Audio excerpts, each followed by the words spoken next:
So, greetings, friends, and welcome again to Free Range Thinking. We are here in our cozy recording caves, ready to dive into some interesting topics and rabbit holes. I'm Sharon Lee.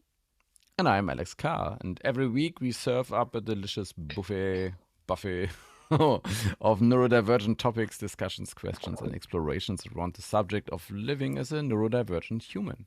We enjoy talking about and celebrating how people like us can not only thrive in today's world, but prosper. Because the world desperately needs neurodivergent humans to bring real transformation and evolution to mankind. Because we are the keys through the shitstorm of a one-size-fits-all world. And that is no joke. That is no joke. And today I have a question where I have to explain a little bit up front, which has to do with the one-size-fits-all world in some kind. So I listened to a podcast, and there was one thesis that political parties may don't work anymore, especially not these large people's parties like the Christian Democratic Union or Social Democratic Party in Germany. So as a result of that, they're developing one-size-fits-all solutions that are bound to one person that is quite charismatic or sometimes just an idiot, like Putin or Trump or Macron in a bit more positive sense, or people like Berlusconi in Italy back then. And I was thinking if maybe we need stories that reach more people, also in this political field or in a field that's like climate change, that's not only bound to one special person. In one of the last episodes, we talked a little bit about Greta Thunberg, who is also one person that focuses everything about climate change, channeling into her. And I was thinking about stories that give people ideas and ways to do things or ways to manage things. And stories that give people characters they can identify themselves with, or find characters they can look for or they can wish for in their lives. And the example I came up with that was quite successful was Harry Potter, because Harry Potter as a character himself in the story is quite like a blank page, and a lot of people could identify either with him or with one of his friends, and around him is this huge ensemble of teachers, mentors, and other characters that readers could either identify themselves with or wish for, that they would have a mentor teacher like this, or search for people like this in their lives and what they are teaching. So that's might be quite far-fetched, but the question I was thinking about was, do we need some kind of story that we can wrap around neurodiversity, because it's such a it's such a complex field, and can we find stories, characters that make this whole field more accessible for others? So basically what you're asking, if I understand it correctly, should we find like a token story thing, but which is a good question, but now it's like everybody wants an influencer. to follow. But this is the mimetic behavior of humans, kind of, that you're talking about. And so it's what you're actually speaking about is modeling, because people want to model themselves after somebody. And for example, in the United States, people model themselves after sports heroes and celebrities, which is just so sad. You know, in other places, they model themselves after artists and writers. You know, people, you know, literature and thinkers and scholars. You know, in America, it appears right now. So we're in this rut of shallowness for modeling. And, you know, so yeah, we're desperate to have good models. So this is, it's a good point. So if I understand you correctly, it's like, where are the models for neurodiversity or neurodivergence? Am I understanding that correctly? Yeah, that's absolutely. That's one part of it, and I think it's the modeling in other persons, and through stories understand these complex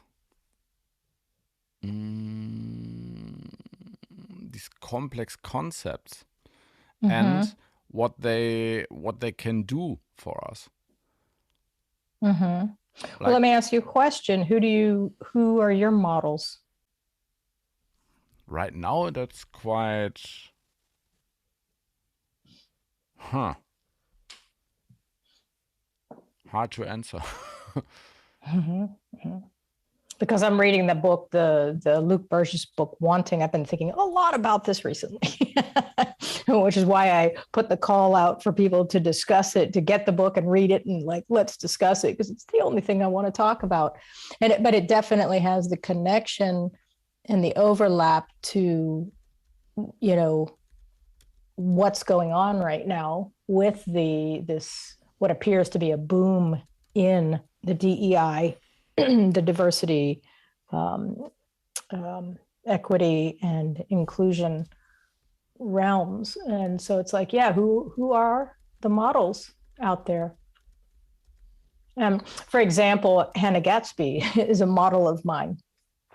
I think she's brilliant. I think, you know, as a wordsmith, how she puts ideas and concepts and speaks hard truth. Oh yeah, I can't get enough of it. And like, I just posted a thing about, it's not an article, I just posted it about Trevor Noah was asked to speak at the press dinner at the White House, and being chosen, you know, a person of color, a comedian, is usually they have a comedian speaker, but he's just amazing, and he speaks hard truths. And at the end, and being an outsider, you know, and a non-American, although I don't know if he's got his citizenship, I don't know if he's even going for it, but being biracial, being raised in South Africa when he was actually illegal to be himself. There's a lot in there, and he's got a lot of contradictions, and he has the capacity to hold the contradictions in both hands and have it be an and situation, you know, yes, both and both. And these are the people I look towards, that I'm modeling on, are the people that have the capacity to do that, not the polarization of one or the other, because we're complex. And it's like, we need to get out of this rut of polarization and versus one side versus the other. And so, and I like what Greta is doing. I can't be that kind of an activist. I never have been. But what she's doing is polarizing as well. I'm not saying it's not needed, but it's polarizing. And so I tend to look and seek out people who are speaking hard truths and the difficult truths, but they're able to hold the two polarized sides in their hands and speak truth to that, and because we need to come together. We need to, because just being radical, we're pushing each other farther away. And in this era, man alive, we need to bring it together. Yeah. And I don't have the answers, but those are the people that I look to who can do that. And it tends to be, biracial, non-binary. It's definitely in the, neurodivergence or marginalized groups. These are where all my models are. And I've kind of always been that way, but I've noticed more. It's like, wow, well, seriously, all of them are. and so I think I'm on the right path, and I feel like, whatever I can do to be a ripple effect in that manner is worth speaking out. Because sometimes I think, nah, I'm not going to post that, or nah, I'm not going to talk about that. I'm thinking, you know what? We all have to.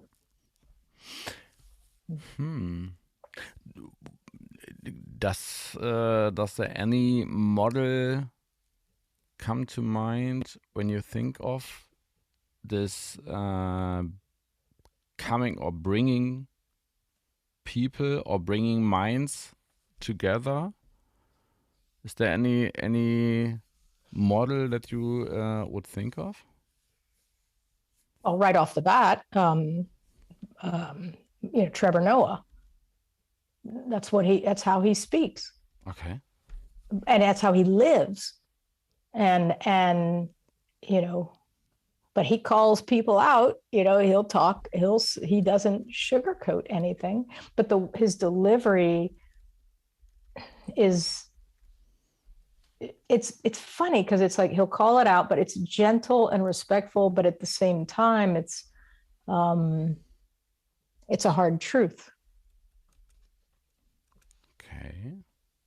And yeah, he's the first that comes to mind just because I listened to his White House press dinner speech recently. And if you give me a bit, I'll think of some others. But and again, Hannah Gadsby, it's the comedians. The comedians are sort of like the court jesters of the palace, society's palace. Yeah. And so I pay attention. I pay attention to the people who are writing really well, and they're saying what needs to be said. And I don't want to say a canary in a coal mine, but they're not alert, but they are also an alert system of like, hey, this is going on, and we should pay attention. But comedians in our societies, in the Western societies, they have the freedom to do that. In other societies, not so much. And if a society, it's one of the first things you noticed, if people shut down the press and their comedians, there's something going on that needs to be paid attention to. And as long as a society has a freedom to kind of to call people out, not and this is why I look at the modeling, the certain comedians that I watch, or that I pay attention to. They don't do it. They don't say what they say just to get attention. They're actually deep thinkers. These are the ones that I like. I'm not into it just to bash people or punch down for what, Yeah. I like the ones that are doing the deep thinking, asking the hard questions, the uncomfortable questions. And now they're not perfect. Some of them, some of the stuff that comes across is really stupid. They're comedians, seriously. And so it's wrong to expect them to be our present day philosophers. That's unreasonable. But the ones that are really good and very thoughtful, deep thinkers, it's like, oh, hell yeah.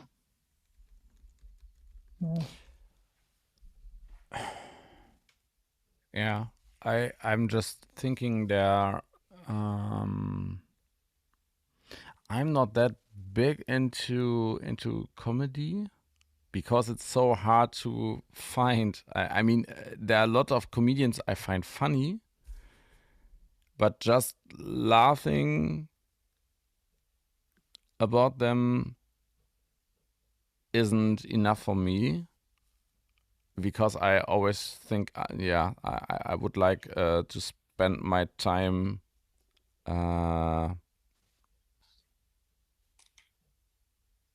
not only laughing.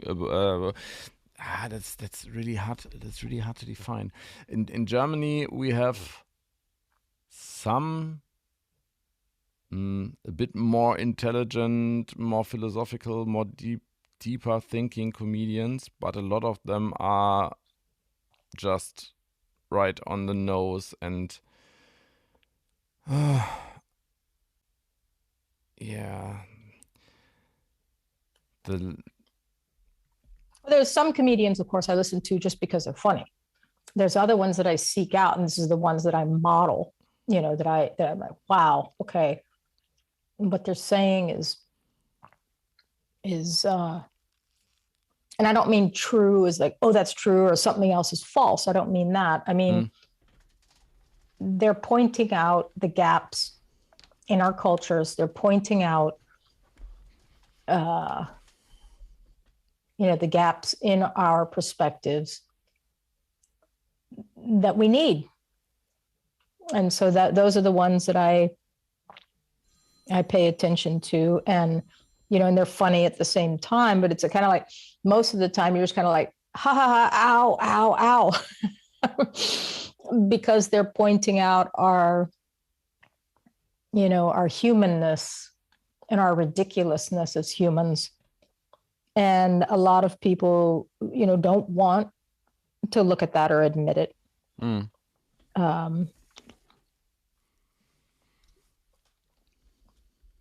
I do. I want to know.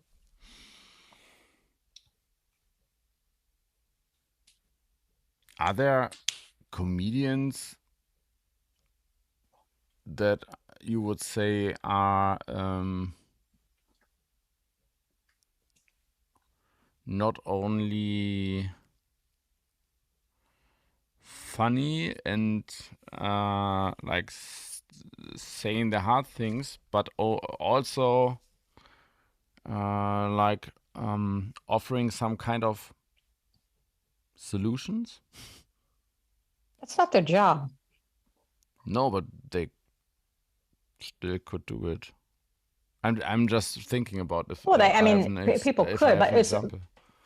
Well, a good example is what Trevor Noah did at the end of his White House dinner, a press dinner. And he, at the very, very last, he was saying, imagine yourself, because most everybody's, from the West, pretty much, in that room, and they're all fat and happy and well paid, pretty much. But he was saying, he's talking about people that are in some little newspaper in Idaho and some little thing, show somewhere that they're just in the background. Nobody cares about them. They're essentially nobodies. And he said, but you guys are vital. He said, because, and he pointed to Biden and he said, you can stand up here and your life isn't threatened by joking and making fun of your president. And he said, do you have any idea what that actually means? And he said, I challenge you to keep that in your head. With this freedom, what are you doing with it?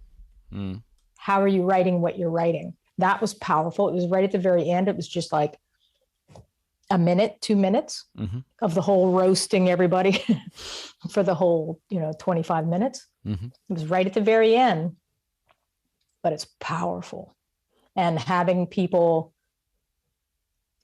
it's like, hey, it's basically what he was saying was, hey, stand up. You don't understand what you've got here, and look what you're doing with it. Seriously. And who's going to do that? Who's going to do that as an American? Who is going to do that? It takes somebody from the outside. It takes somebody, again, this is why the DEI thing is so important for people to really understand what DEI means. And it means inviting people who have a perspective from the outside to come in and say what needs to be said and talk about the gaps where everybody gets complacent. And it doesn't mean shoving it down people's throats, which is why comedians kind of have a chance, because right now everything there's so many conspiracy theories and the papers and the media, and they pick it up and they play on it because it gets headlines. And that's what people are more concerned with, is getting headlines and getting the eyeballs and getting the attention. And so what does that do to real journalism? And so it's interesting, I'm wondering if they specifically picked him. I'm guessing they did. I mean, they're not, these are smart people, knowing what Trevor Noah is like, to say the things that other people can't say. You have to get an outsider, because it's not safe. Because people it's because of the mimetic behavior, people will, shut each other down, because that's not what we do. You can't say that. That's not what we do. So there's all the spoken and unspoken norms.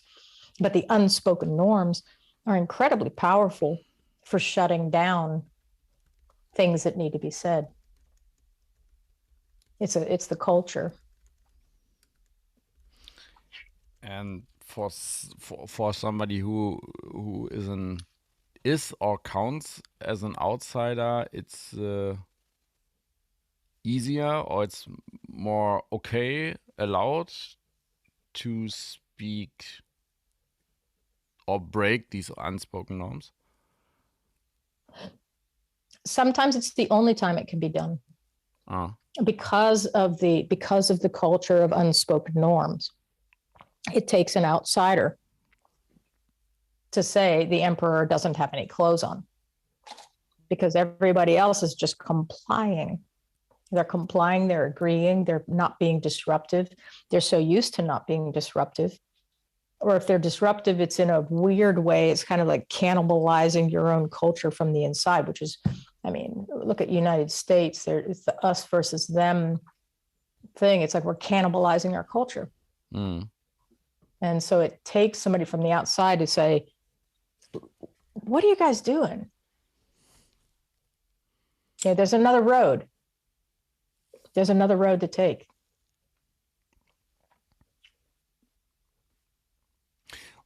With the danger that both sides that normally are arguing with each other maybe then get together and blame the outsider? Oh, sure. It happens all the time. But it depends on how. It depends. People get crucified throughout history for doing that. For sure. It's always a risk. Hello, burning witches. Yeah. Anybody who goes against, and it depends on the climate of the culture or whatever's happening. And if a particular culture needs a scapegoat at a particular time, they'll absolutely go for it. How you said earlier before that wanting what you're currently is still reading, like I haven't started it yet. It seems to be a really, really, really intense book, because Yeah, you showed me your copy last time, and it was like worked through with Yeah. with markers and I'm now 3/4 of the way through. yeah. Mm.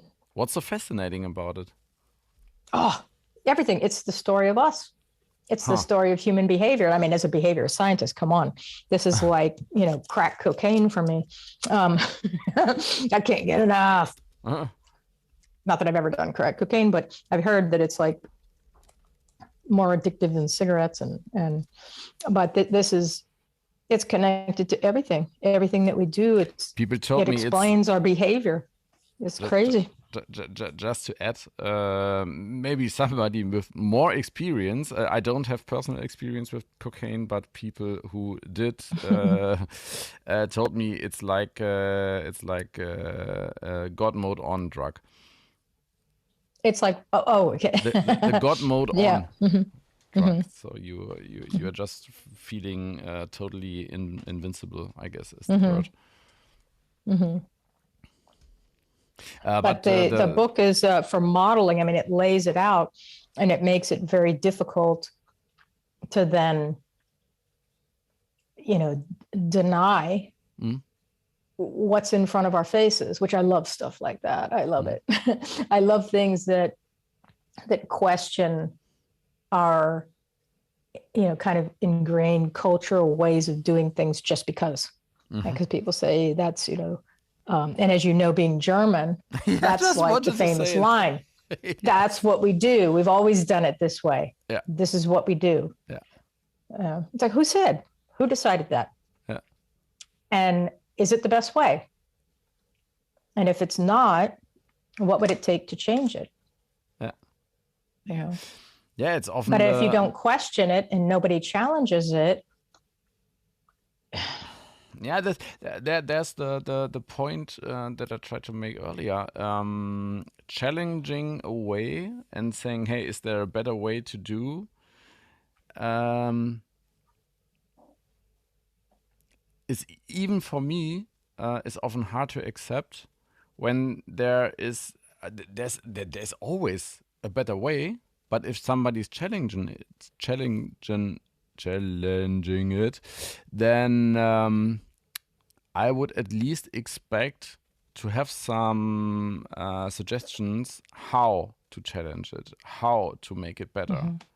And but what if a society had built in a structure where it was normal to ask questions and challenge the spoken and unspoken norms? Because this is how I was raised. This is what my mother did for us.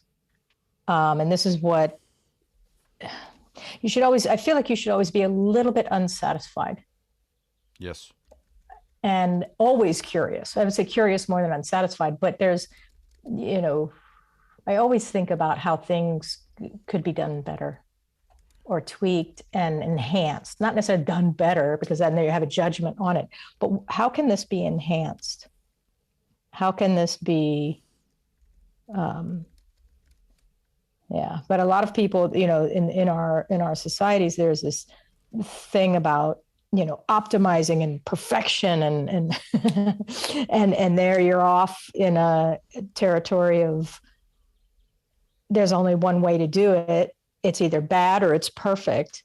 Again, can you hold it in, the duality in both the hands? And I do think that people who are neurodivergent or marginalized cultures, we have an easier time of holding duality and living with duality. I don't think everybody, I just think we're better at it because we've been forced by just living in a world that's not built for us. But some people who are very, very, very, very strongly sensitive, this is what makes functioning in that kind of a society very difficult. It's like on a daily basis because everything seems so wrong. But again, it's the unfairness of it So it's, for me, I can live with the duality of things being unfair. I don't like it, but I understand that societies are chaos. People are chaotic. So, and again, in the West, people say, it's not fair. It's like this and that. It's like, yeah, but in perspective, in the Western countries, we have it pretty good. Yeah. It's not perfect. It's nowhere near perfect. And I don't want to say, but it's not as bad as this, meaning giving the people in the Western societies permission, to be shitty and unfair. I don't mean that. This is exactly what it means to be able to live with the duality. Keep pushing forward to make things better. Not perfect, but better. Keep evolving. And that's why I look for the models of people doing that. The people that are most interesting to me are the deep thinkers that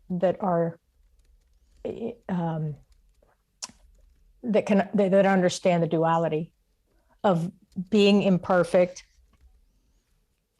and being unfinished, but yet,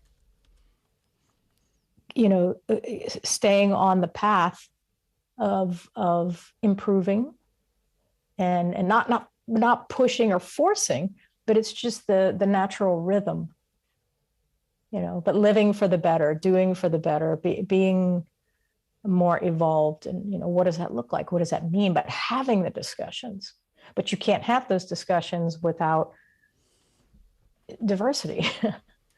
And this is why the pandemic has given us just the most amazing opportunity, because these discussions are happening globally now, whereas they weren't. There was very, very rarely did I come across people who actually wanted to discuss this stuff with me, which was frustrating, which I'm super happy about. I'm really happy about it, because we would talk about this in my home life.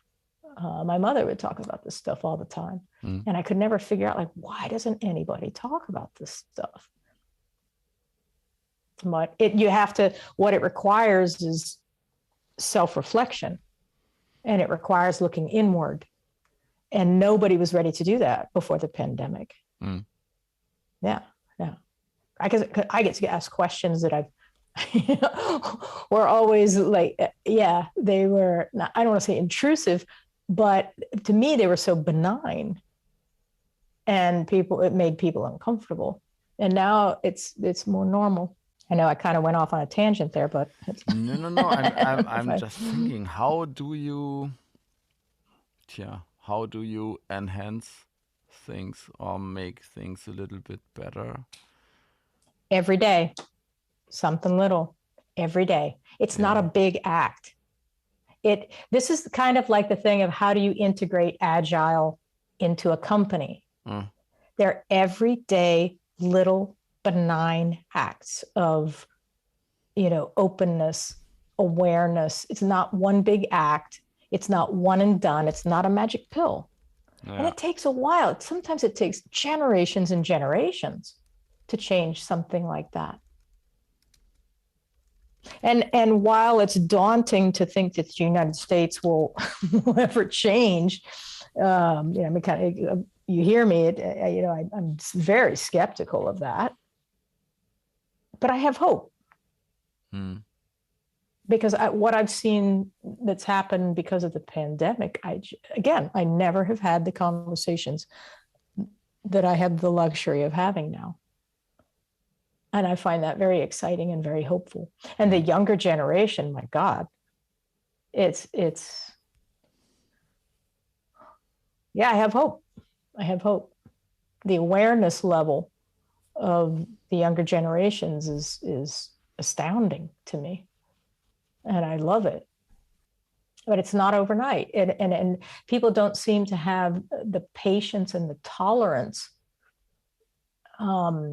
for the natural rhythm of growth and change anymore, because everything is so exponential. You want something?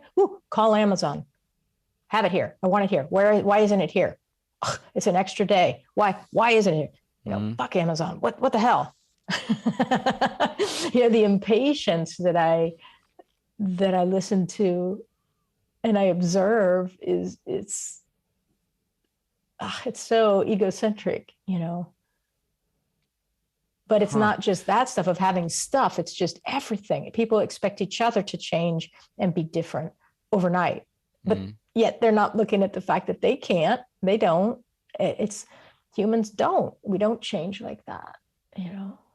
It's very slow, it's very organic, and one thing at a time. But the exponential expectation, or the exponential reality, the speed of which we live and consume stuff is contradictory to literally how we as humans are formed, and what we have the capacity to absorb and then pass on. Yeah, and we always overestimate what can be done in a short period of time, and we totally underestimate what can be done in a long period of time. Yeah. And I always have this calculation of 1% change every day equals up to over a year equals up to a change of 3,700% better or more or whatever. If you change it every day for a year for 1%. Like, really, you're going to think about that in percentages? Like, just relax. Just as I know. As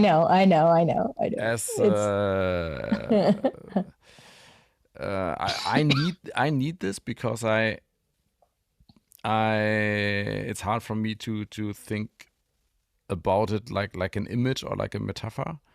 So it's seeing like a graph or having the percentage and the results in numbers totally helps me to get a grip of it and finding this kind of hope in it.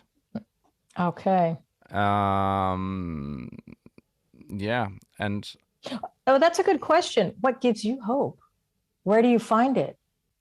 As equal as hard to answer as the question for the models, because I have to think about it. It's hard to get a grip on anything hopeful for me because of the pandemic, because of the war, because I mean, it's like talking. It's not like right in front of my door. So me personally, I'm not living in war times, or I don't feel like living in war times. But still, it's some kind of hopelessness and a missing perspective sometimes with all the fear mongering and the media. I don't know if they are over exaggerating it, but sometimes I wished for not knowing anything about it, because then it would be much easier to. You mean that it would be going on, but you don't want to hear about it? Yeah. Ooh. Sometimes, because I can't do anything about it.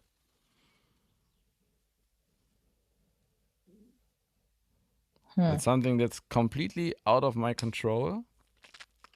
I can't do anything about it and about the implications and what's coming because of that. So I would rather not know anything about that.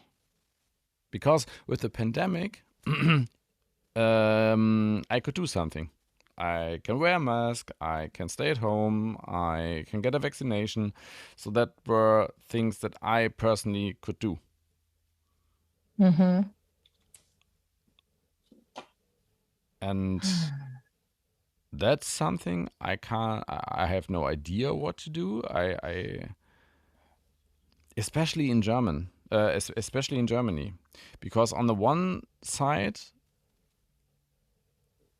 it's like, let's help the Ukraine, let's give them all our weapons. And on the other side, if it escalates more and more, you are thinking like, when Putin thinks he has to denazify Ukraine, then when we give them weapons, we are next on his list. Mm-hmm. Mm-hmm. No, it's interesting what you're saying, because I do see, I've observed people's, what they're writing and what they're sharing, that there's a lot of people that feel the same way. Yeah. I don't know if I'm unusual in that. It's like, I want to know. I want to know everything. I want to know the good. I want to know the bad. I want to know the ugly. I want to know. But again, there's that duality thing where I can know and I'm okay. It's not that I feel helpless. It's an interesting thing. Do you not want to know because it's stressful, or because you feel helpless, that you can't offer help? Yeah, maybe the helplessness is a small part of it, but it's more like this. I don't see any opportunity. I don't see any even the pandemic had some positive outcomes, as you say. As neurodivergent, it's something we thrive on, and the lockdowns were really calm and nice times for me. And now this is that's so totally unpredictable right now. Mm-hmm. Mm-hmm. So it's uncomfortable because of the unpredictability? It's uncomfortable. It's getting more and more expensive, and like thinking about, okay, when living gets more and more expensive, where should the money come from? So that are personal implications or personal anxieties that go in there. And on the other hand, it's like, where does this all lead to? It's mostly the uncertainty, the discomfort of the uncertainty.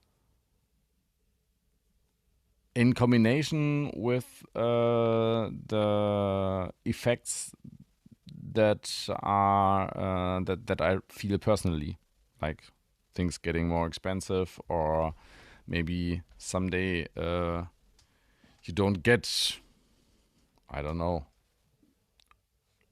construction wood, or we have an electric car, so gas prices are not my concern that much, but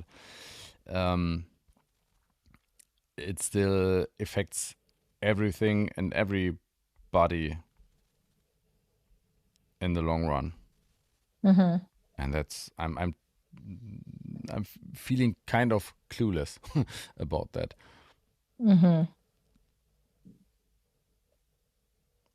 And so what would not knowing bring?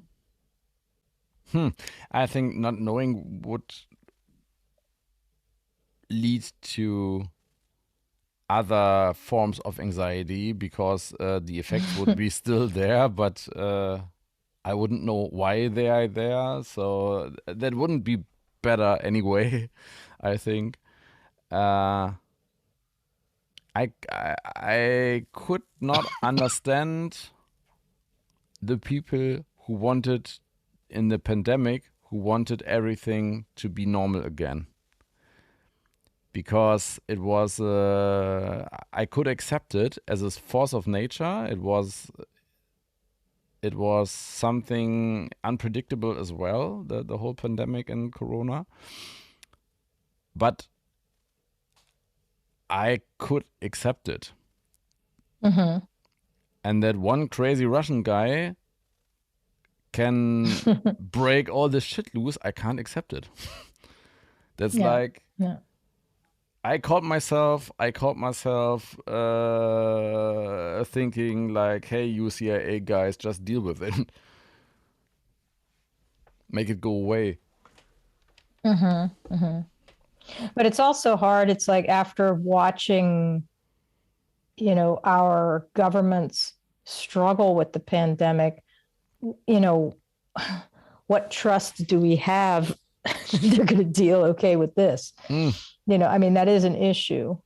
But it's like, kind of like you watch people do such stupid stuff and you're just like, Christ, and everybody, because we've had the big pause and everybody's reflecting of everything and everybody's like, oh, wow, yeah. Our country is being run by a bunch of clowns. It's like, oh shit, a war. What are the clowns going to do now? and it's super stressful. I hope this conversation and the questions that I'm asking you, you're going to have like nightmares. You're going to send me texts to be like, damn it, Sharon. What? I don't think so. Yeah. Yeah, but on the other hand, now I'm also thinking about hope, and I in the last 2 or 3 months since this whole Ukraine thing started, I didn't even think about what could be what could someone be hopeful about in the whole situation.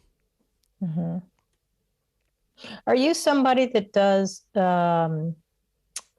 like looks for the silver linings even in shitty situations? In the pandemic, yes. And that's in the Ukraine situation. I haven't seen a silver lining yet.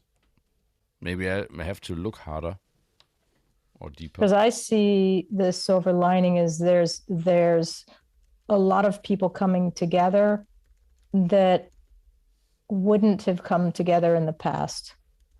Now again, there's the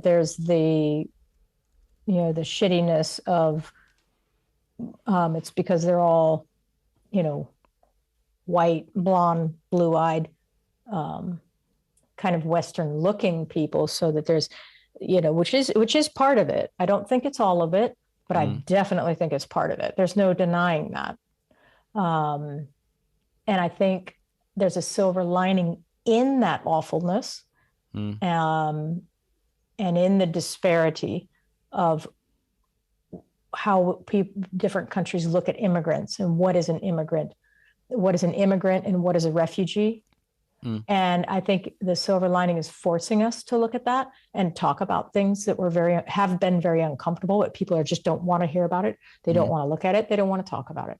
They just want to avoid it. And so this is one of the biggest silver linings in that, every horrific situation there's always an opportunity to look at it from a different perspective and say, okay, what are we learning? What are we learning here? What can we learn from this? And that's one of the big ones, I think, from this particular situation. I mean, there's a number of them, but that one, it's just so clear to me. And the necessary conversations that have needed to be had, or they're happening, and making a whole lot of people very uncomfortable. And I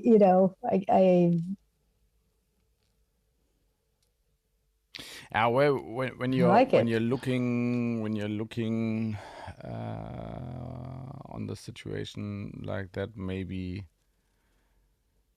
we get a little setback. For example, I I think I haven't seen any calculations of CO2 output or climate effects of the whole war. I haven't seen them yet, but maybe it leads. One of the positive effects might be that it really leads to thinking more about how can we make ourselves independent from fossil fuels, for example. Yeah, that's a big one. And more diverse in so many areas so that we get more stability. Yeah, definitely. I mean, it's always whenever you have a moment of chaos and things are in upheaval, there's always an opportunity that actually that's when change happens faster. When everything's humming along and being okay, there's never going to be any change. It's when things are chaotic and crisis situation. And it's like my mom would say to me, she would tell us, whenever something chaotic happens, be grateful, because then things have become very malleable. And that is the chance to look at something like, what do you want to change? What do you want to be different? And then you can change, you can implement stuff during that period of malleability. So every time something happens, recognize the opportunity. And I've always done that. It's like, even with the death of my mother, I recognize and say, okay, this is extreme for me. This is just the worst. But I also can't squander this period of malleability. It's a gift every single time. It's a gift. And what would we be like as a culture if that was taught to us? Because I haven't really heard many people say that. I don't have ever heard nobody that was raised like that other than me. and because the mindset that I don't know any different. I don't know how to do it any different. But that I recognize it. It's like, holy cow, that's it's like being able to pick up and as the metaphor I'm going to use, it has to do with the rooting system of the beliefs. And mine are very broad. Some of them are very deep, but they're very broad. And so it's like my belief system, or, what I see as truth or something, it's not my identity isn't attached to it such that if I take a hit in one area, I'm not just going to collapse. It's my sense of identity and well-being and sense of reality. The roots are so broad that it's like, if I find out that something is untrue or disappointing, or it's very difficult, I can lean on other areas to sustain a sense of well-being. Does that make any sense? Yeah, it's hard to describe it when you live the way that you live. It's hard to describe, like, what is that? What are the mechanics of it? I think what makes it hard to grasp is because it's so individual. Right. I mean, humans needed like the technology in air quotes, the technology that describes or that equals in another way what you described is something like Christianity. It's like giving you tools to cope with situations. I don't agree with the tools, and I don't agree with the whole concept, but religion, I think, was for thousands of years a way to give people strategies through stories and models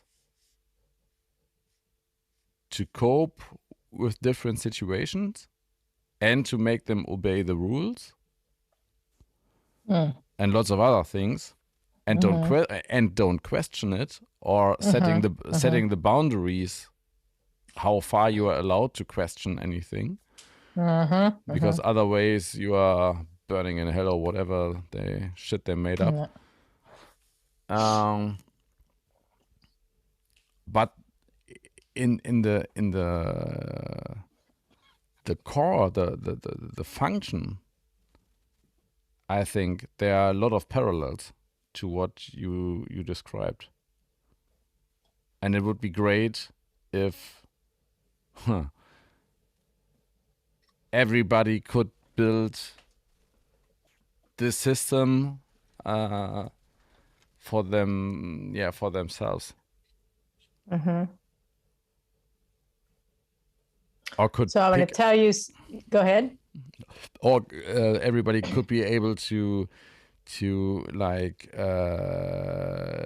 use a spiritual, ethical, moral, societal, business Lego system to put those belief systems together for themselves. So you want to hear something interesting? I found this out like last week. I was like, what? I'm like, what the hell? It's like again, to go back to the people in power, it's like what Hannah Gatsby said. It's what's important and what's interesting. And the people who are in power get to set, and declare what is important. So of course, when you mention the religion and the certain people in power and religious is to control crowds, to control a population. Yeah. And so they were deciding what's important, and they were defining the words, because wording is everything. Yeah. So I was listening to this guy who's on, I forget the guy's name. He's a Franciscan friar. Well, I'm getting this totally wrong. But and he was saying that the word repent in ancient Greek means to evolve or to change, to change my mind. Can you imagine if that word had not been changed to a punishment factor, and everybody had evolved when they say repent, meaning to question or evolve, instead of the shame and guilt attached to that word?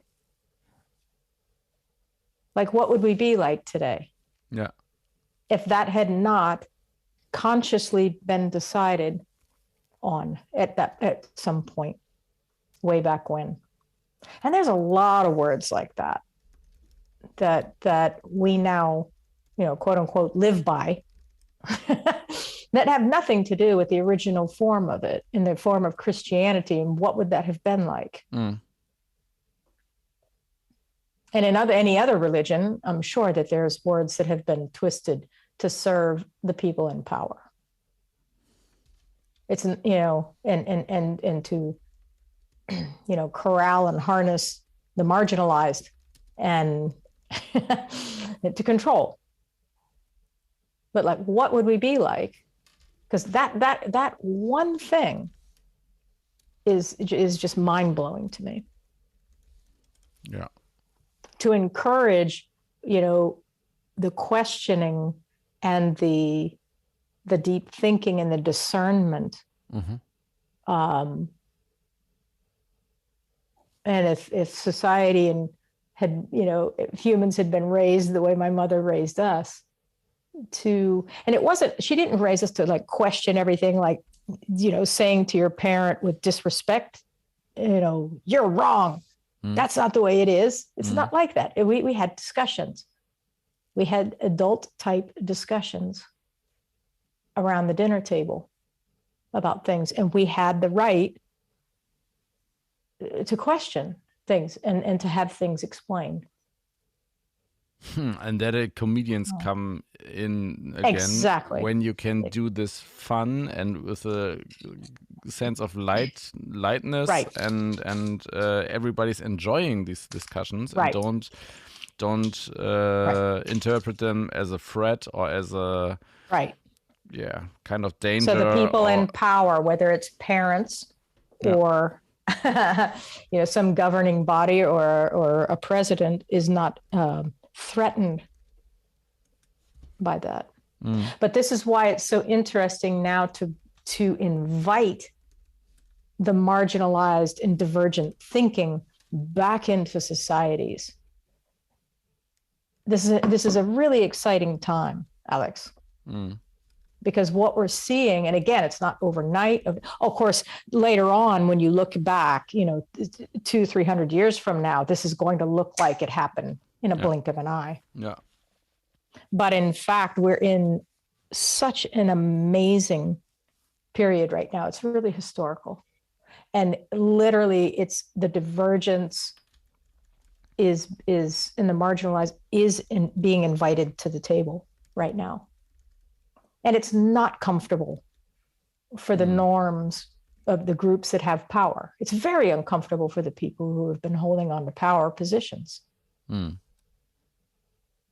So of course you're going to get pushback. Expecting anything less is unrealistic. People don't like giving up power and control. So the question is, how are we going to handle it? How do we make this change and this evolution? That's a good question. What do we want it to be? Nonviolent would be preferable. That would be my vote, but I don't think it's going to be that easy of a road, because I'm a realist. And the pendulum will swing. It's not a straight line. There's a natural growth and dying off of, and a rebranching. It's like neurons. You have a couple glasses of wine, kill some brain cells. They'll grow in another area. It's the natural ebb and flow, the tides of change. But again, expecting anything different is unreasonable. But it's like the awareness of like, no, nature is going to self-correct. But the modeling and who we choose to model, that we do have control over that. We do have a choice of where to put our attention. We do have a choice of who to surround ourselves with. I wrote a post recently about, the 5 people you spend your most of your time around. Yeah. Did you happen to see that one? I know the I'm concept. guessing not. I know the concept, but I'm not sure I read this particular post. Yeah, hold on. Let me pull this up, and because sometimes I'll just throw something on there. It's like, this is what I'm thinking about, just to get it out of my head, and to see what other people kind of think about. And it's like, I love the saying of we are the average of the 5 people we spend most of our time with. So how many of those 5 care too much about what others think? How many of those 5 are in connection with their core selves? How many of those are heart-centered? How many of those have an open and curious mindset? How many of your 5 cultivate a learning experimental mindset? And how many of those 5 are deep listeners? How many of those 5 support your dreams and make you feel seen? And those are powerful questions. And it's like we don't have, so many of us don't have, power or money or position, but we do have power over who we choose to surround ourselves with and spend time with. And the modeling is part of that. And it's like the richness of life is centered on the depth and quality of our friendships and connections. Yeah. And today it's much easier for almost everybody to choose. I remember that for me, this surrounding, the 5 people you surround yourself with, is not exclusively about physical surrounding. And today, the opportunity to surround yourself with the whole world, if you like to, or with people from around the whole world. So you can choose much more. I wouldn't say easier, because you still have to get a feeling or get a grip about who you choose and on what basis you choose. But if you want to, you can choose from all over the place. And of course, people 50, 100 years ago had the same opportunity, for example, by books.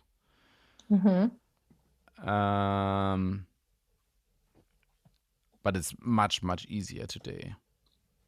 I say that because I don't want to give anybody the excuse to say, I just live in a little village with 200 people and I'm not able to surround myself with other people, because it's not about the physical person, but with the mindset or the ideas. And maybe that's the thing that gives me hope, that through the web and through communications, we have the ability and the opportunity to look for interesting, helpful, supporting people all over the globe, and don't have to rely on what is physically surrounding us.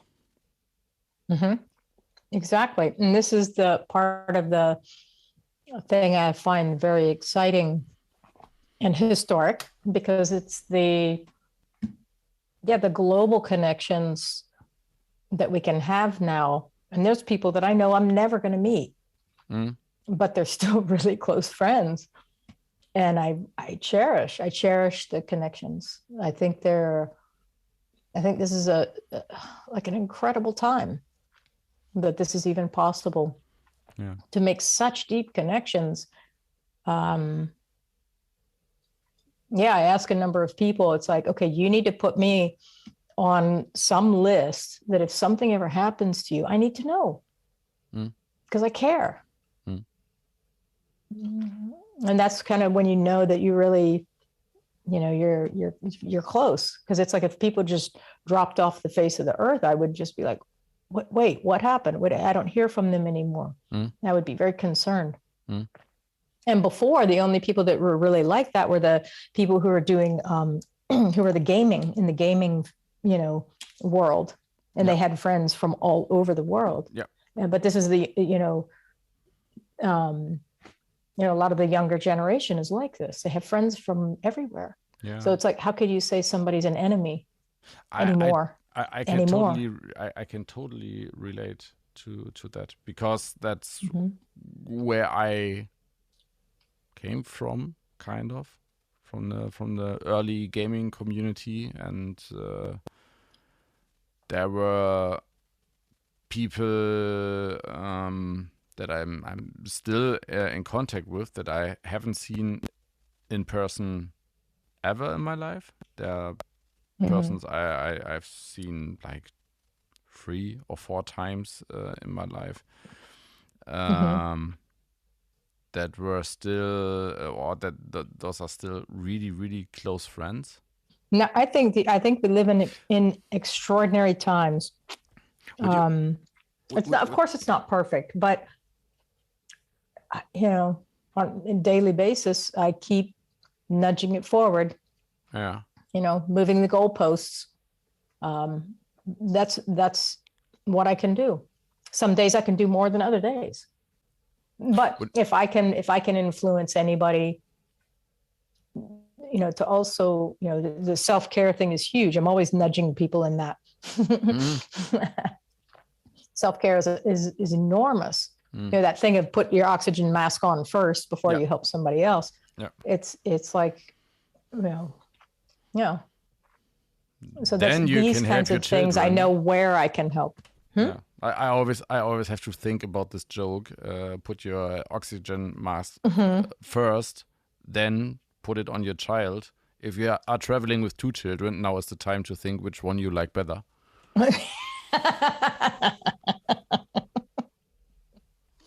That's horrible. You're a horrible person. Yes. That's very funny. That's the very reason funny. I just have 1 child. So I don't have to think about that.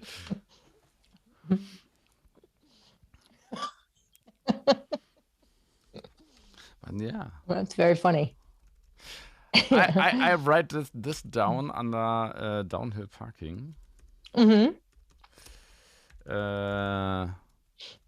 Self-care for neurodivergent people and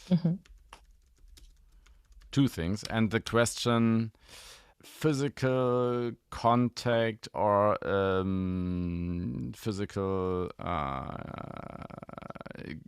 connection to neurodivergent people not as important as for neuronormatives. I think it's different from person to person. That's very, very difficult to push into one easy to answer thing. It depends. It depends on the type of neurodivergence. Depends on the, I will keep my guess for me until next week. Okay. I want to request for the downhill parking. Yeah. I'd like to know like who you're modeling. I really have to think about that. Yeah. Which is why. So you've got a week. Yeah. And I do have to admit, I model on not necessarily the entire person. Yeah. But I take also little bits and pieces from people that I admire in them. It's like the way I read books. Yeah. Again, my mom, taught us to not consume things as gospel, but which is why she wrote in the margins, because she would have, kind of conversations or debates with the author in the margins, questioning, like, wait a minute, that doesn't sound right. So not consuming anything as gospel. But it helps to kind of, inspire, provoke. I don't know what's quite the right word, of thinking for oneself, discernment thinking, a discernment mindset, not a judging, but a curious, and go, okay. And then looking at it from all angles of like, if that was removed or if that was different, how would I feel about it then? If they always did that, what would I think of it? If they never did that, what would I think about it? How would I feel about that? But this is the discernment and the curiosity, instead of going, yes, that's it, totally, I believe that. It's not everything. It's like, I believe with that particular thing for today. Who knows about tomorrow? I might change my mind. But again, all that stuff is attached to identity. That's one of the reasons why I almost never can finish a book. Because I think so deeply, or I'm so fascinated by one or two ideas from a book that I really dig deeper in that, and then I try to find other articles, books, podcasts, videos, whatever about this concept I found out, that I forget to read the original book I started with. And then like 3 weeks later, I see, okay, you started then, you're on page 20. That was the idea, okay. And then it's gone. No, I hear you. I understand. Or other things are much more important by then. And yeah. That's like I'm always reading 3 to 12 books at the same time. Yeah, me too. Yeah. Yeah. Always. I found this great app that's called Voice Dream. You can feed ebooks into it, and then it reads them back to you almost like an audiobook. And it's called a voice dream. That one that I use is Voice Dream. There's Speechify, for example, also, and there's one that is backed by AI, much more. So it sounds more natural even.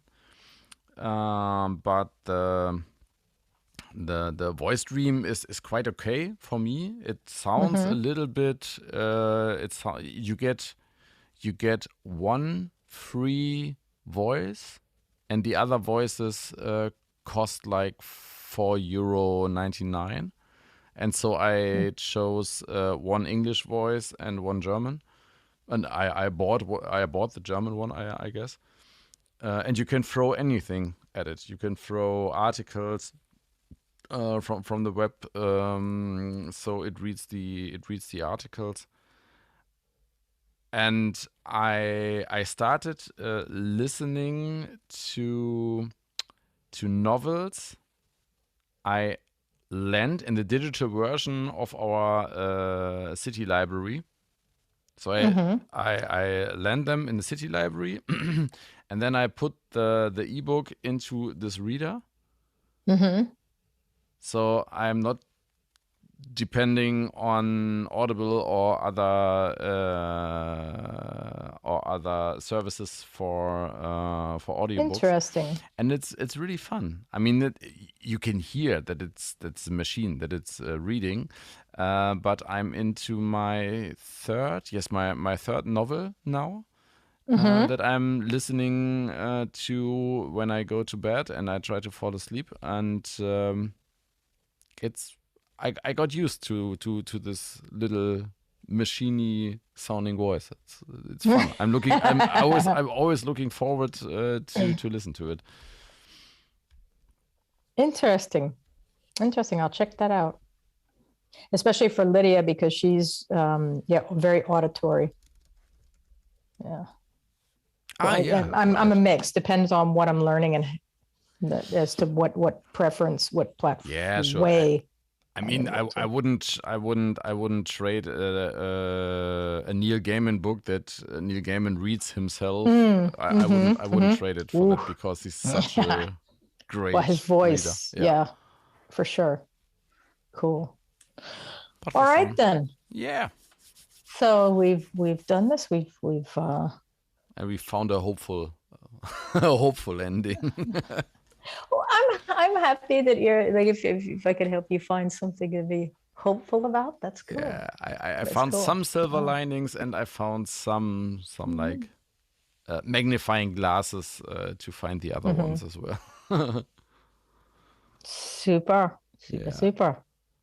Then, okie doke. Then we'll see each other next week. I said that I would contact you. We would have another like housekeeping conversation. Still haven't done that. Yes.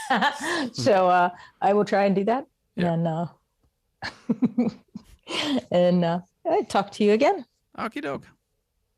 Have a good week. You too. Bye-bye. All right. Bye. See ya.